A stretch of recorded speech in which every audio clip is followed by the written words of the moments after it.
6 أيام بس على مونديال، وفي ليلة واحدة فرنسا اتلسعت في عقر دارها، وإسبانيا ما عرفتش تكسب العراق.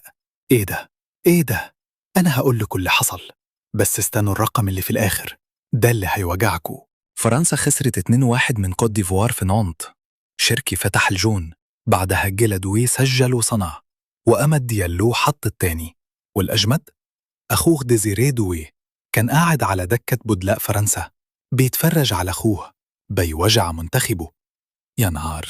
وفي نفس الليلة إسبانيا تعادلت 1-1 مع العراق. فران توريس جاب جون، وأسود الرافدين ردوا بجون عامي، آخر بروفة لدلافوانتي قبل مونديال. وطلعت كده. حلو الكلام ده. وخليني أوجعك بالرقم، دي أول مرة في التاريخ كوت ديفوار تكسب فرنسا. أول مرة. قبل مونديال ب12 يوم أنا شخصياً بقولها، دفاع ديشام مفكك ولورون بلان لازم يقلق. ده اللي اسمه إنذار. وفي أخبار تانية، ليفربول رسمياً عين أندوني إراولا مدرب جديد، عقد 2 بعد طرد أرن سلوت. الراجل قال جملة واحدة: ليفربول إز ليفربول. طب أنا عايز أعرف، 2 بس؟